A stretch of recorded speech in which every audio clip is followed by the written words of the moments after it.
কোনো কারণে শরীর অসুস্থ লাগছে, কোনো কিচ্ছু ভালো লাগছে না খেতে, তাহলে এই সাবু স্যুপটা বানিয়ে দিন তার জন্য। একেবারে মুহূর্তের মধ্যেই এক বাটি স্যুপ খেয়ে ফেলবে। এছাড়াও মুখের টেস্টের জন্য ছোট বড় সবার জন্য রান্না করে নিতে পারেন। যারা ভারী খাবার খেতে চায় না, সকাল বিকাল নাস্তাতেও কিন্তু এটা রাখতে পারেন। ভীষণ মজার এই সাবু স্যুপটা যতটা খেতে মজার ততটাই হেলদি শরীরের জন্য।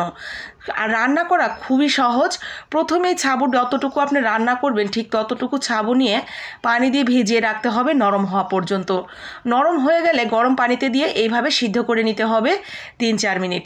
সিদ্ধ করা হয়ে গেলে আমরা যেইভাবে আছে পানি টানি সহ ওইভাবেই রেখে দিয়েছি নামিয়ে। এদিকে অল্প একটু তেলের মধ্যে দিয়ে দিয়েছি একটু রসুন কুচি, পেঁয়াজ কুচি। ফ্লেভারটা ছড়িয়ে গেলে দিয়ে দিব এখানে অর্ধেকটা টমেটো কুচি।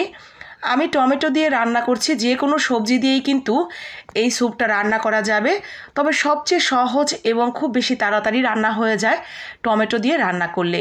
সামান্য অল্প একটু লবণ এবং অল্প একটু সয়া সস দিয়ে এইভাবে আর একটু সময় রান্না করে নিলাম। আর এখন দিয়ে দিলাম সেই সিদ্ধ করা সাবুগুলো পানি টানি সহই। আমি কিন্তু ছেঁকে পানিটা ফেলে দিইনি, শুধুমাত্র সাবুর দানাটা ব্যবহার করিনি, সম্পূর্ণ পানিটা সহই ব্যবহার করেছি। বলক উঠতে উঠতে এদিকে আমি একটা ডিম ফেটিয়ে নিয়েছি। এখন এই ডিমটা আমরা সেই সাবুটার মধ্যে দিয়ে দিব। তো সাবুটার সাথে দিয়ে আমরা ঠিক এইভাবে মিলিয়ে নিচ্ছি। ডিমটা দেওয়ার সাথে সাথেই কিন্তু এটা ঘন হয়ে যাবে, যেহেতু সাবুর পানিটা অনেকটা বেশি ঘন ছিল আগে থেকেই। তো এই পর্যায়ে আমরা কিছুটা টমেটো সস দিয়ে দিলাম আর সুন্দর করে মিশিয়ে এখন লবণ হয়েছে কি না নেড়ে চেড়ে দেখে নিতে হবে। আর এই পর্যায়ে দিয়ে দিচ্ছি অল্প একটু লেবুর রস। লেবুর রসটা অবশ্যই দিবেন।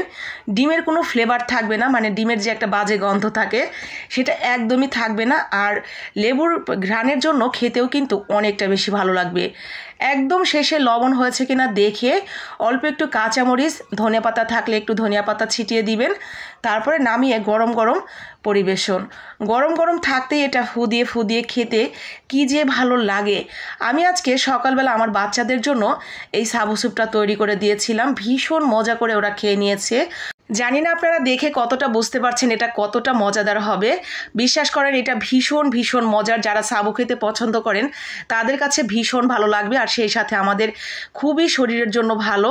আর যারা এই মুহূর্তে কোনো কারণে শরীর অসুস্থ, একদম কোনো কিছু মুখে দিতে পারছেন না, তাদেরকে এরকম এক বাটি সাবু স্যুপ বানিয়ে দেন। আশা করি খেয়ে উনি ভীষণ ভালো বোধ করবেন, সেই সাথে ওনার অনেকটা ভালো লাগবে এটা খেয়ে।